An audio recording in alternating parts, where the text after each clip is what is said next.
Hey guys, welcome back to another video. First of all, I just want to say thank you so much for the support on my race day vlog for the Stafford half marathon. I think it's got over 2,000 views already.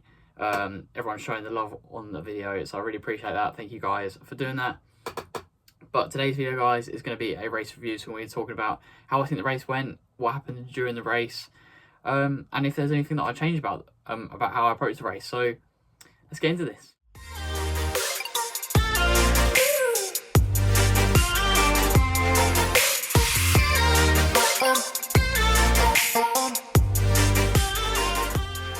So guys, just before we start, I have been sent a package by Turmeric Zuki. Just see it there. So this is a turmeric supplement which is meant to help basically aid your recovery and aid your performance ultimately. So turmeric has been proven to have lots of health benefits, but it tastes disgusting, so no one really wants to take turmeric. Whereas Turmeric Zuki have come up with a way of making it a bit easier to consume, and it's tangerine flavour. So they sent me this the other day. I've taken 2 of the sachets. I'll just show you what's inside. So just nice little sachets, and they give you points if you send these back. So this is completely unsponsored. Have had no financial support or anything like that. This is just going to be for the purpose of review. So they've sent me a month's supply, so I'm going to use this for a month and see how I get on. I know that Ben Felton still uses this even after his month's trial because he absolutely loved it. So we'll have to see how I get on. So just a quick little thing about this before we crack on with the video. So this is what Turmeric Zuki claim. Apparently 97% enjoyed taking the supplement.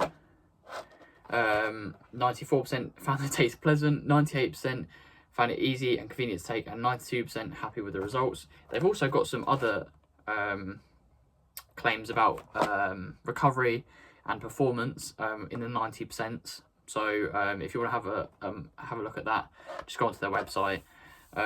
Yeah, so I'm going to use this for a month, and they've also given me a link. So any of you guys that want to try it as well, who can do it with me, giving you 50% off your first trial pack, so that you can do it with me and get the same sort of feeling of what I'm going through trying these. So yeah, thank you to Turmeric Zuki for sending me this. The first 2 sachets that I've tried taste really nice. So yeah, we'll see how I get on in tonight's session, whether they help my performance or not. But anyway, let's crack on with the video.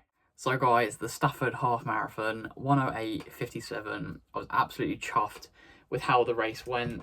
So yeah, let's delve a little bit into what I think was good about the day and what I think I could have improved on. So first of all, I went into the race purely wanting to win. I know my uncle wanted me to win his local half marathon, so that's all I wanted to do. I'd seen there's some quick people that had won it in previous years, so I went in purely with the intention of racing it, not rolling the dice, not going for a time, and ended up getting 1:08:57, which I can now confirm has got me elite entry into the Great North Front, which I'm super happy about. So hopefully you'll see me on the TV in September, repping Gibbons on the vest, so that's really cool. It's definitely one of my biggest achievements, so they're super cool. So if you're doing Great North Run, I'll see you there. But yeah, so I ended up running at 3:16 per K pace, which I think is actually really good considering it's got 140 meters of elevation. But I know I can go quicker. So I did a 10-mile race in January and I averaged 3:12, and I know that I can probably maintain that for a half marathon. But yeah, I think with that elevation, I can't be upset with that. I was definitely chuffed with the overall time when I did look down at my watch. The one thing that I would change about the race is maybe having a bit more confidence in myself. Now I know that I can do that time, but I also felt like I hadn't run it didn't feel like I'd raced a half marathon, if that makes sense. Normally when you race a half marathon, you know you're racing a half marathon that last 3K because it's tiring, your legs are giving up on you almost, and I just didn't feel like that. So next time I have a half marathon, I'm definitely going to be rolling the dice more. Going to be going to completely annihilate my PB. 66s, 67s, maybe. We'll see. But yeah, so that's the one thing I'll probably change about the day.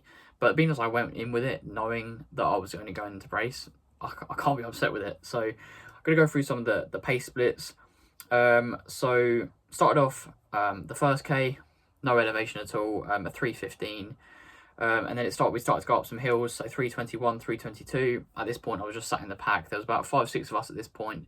So I was just letting the other guys do the work. At no point in the first 10 miles did I lead the race. I let everyone else do the work. And then we started going downhill, so 3:15 and 3:13 per K, started to pick it up a little bit, and then it flattened out, 3:17, 3:16. And then this is where we probably had the biggest hill of all, which was mile 5. Actually, I don't believe that was the biggest hill. No, it was the biggest hill, and it was 11 meters total elevation change during that kilometer, but I think the actual hill itself was bigger than that. But yeah, I can tell you that was definitely quite a climb, but I just tucked in, let the other guy do the work, a guy called Oliver. And then one of my followers, a guy called Ian, you know who you are, Ian, always comments on all of my videos. He had told me that there was an uphill bit between mile 9 and mile 10. So that was, in my head, I was going, right, don't take the lead until at least mile 10, get that hill out of the way. And there was some elevation in that mile, but there was no hills. Looking back at it, I don't ever remember there being a hill. But maybe Ian's comment helped me just tuck in and stick to the race plan, I guess. But had I known that there was no proper hill during that kilometre, then I definitely would have probably gone off by then. But yeah, and then at 10 miles, 5k to go, I basically just put my foot down. The elevation all started to come back down again. We were at kind of the highest point of the race, and it was all downhill to the finish line from there. So yeah, I dropped a 15:52 final 5 kilometers, which I think is just insane, because if you'd asked me a year ago whether I could do that time alone for 5k, I'd be like, nah, no way. But now I can do it for the last 5k of a half marathon. It's just absolutely mind-blowing. It just shows me how far I've come, and how far I can go if I carry on doing what I'm doing and trust in the process. So yeah, my heart rate, absolute maximum was 178, and it seemed like it stayed pretty similar the whole race. Really, it's just stayed kind of oh, actually it went up a little bit, but yeah, it stayed about 180 the whole race, which shows you that maybe I was working a little bit harder than maybe I felt I was. But that is one downside to the Coros, I would say. Yeah, a bit of a tangent. I've absolutely fallen in love with this watch. I didn't think I was going to enjoy it that much. But yeah, I definitely prefer it to my Garmin 100%. But the one downside is the heart rate is not that accurate. But that's talk for another day. But yeah, overall, managed to get the qualifying time for the Great North Run, which is what I really wanted, because I didn't want to have to, as horrible as it sounds, I didn't want to have to raise the money for charity, because it just gets so expensive, right? And I can't keep asking people for charity money every single year. But yeah, apart from that, the whole weekend was perfect. We travelled up to my uncle's on the Friday night. Leeds came back from 2-0 down to win 3-2. And for those of you who don't know, I'm a massive Leeds fan, so that just started the weekend off well. We went to the spa on the Saturday, had a nice relaxing day. I was a little bit apprehensive about the spa, I'm not going to lie, because I'd spoken to some athletes before, and they said about like the heat and the saunas in a spa can like get all the salts out of your body. So if you're doing a half marathon, that could cause some problems. So I tried to stay clear of the saunas, but in the end, I think just having the time to just chill. Although I had a uni exam on the Monday, I just did nothing but chill, and I think I just it played into my hands a little bit, with just being so relaxed and ready for the half marathon. I was so focused, and then the uni exam on the Monday went really well as well. So everything's kind of gone as perfectly as it could have been on that weekend. The journey up there and the journey back was as easy as could be. Normally we get stuck at Dartford crossing, but it just wasn't that bad, to be honest. But yeah, so overall, brilliant weekend. Thank you everyone for your support. I've had loads of messages on YouTube, Instagram, Strava. If I don't reply to you, it's not because I've chosen not to, it's just because I haven't seen you. I do try and respond to everyone. But yeah, thank you for all of your support. And a fun little thing, I don't know if it's been technically updated yet, but this time does technically put me second in the UK for under 23 half marathons. So obviously you've got to take this with a bit of a pinch of salt, because people like Jake Smith, etc., haven't done it yet. But yeah, I think that's pretty cool in my opinion. So first is obviously Marshall, my arch nemesis. I'm coming for you, mate. And then second is myself. So yeah, pretty cool. And I know I've got quicker in me, not just like 10 seconds. I know I've got probably at least a minute quicker in me. So yeah, we'll see how it goes. But thank you for tuning in today's video, guys. I'll let you know how I get on with this turmeric Suki at some point in the future.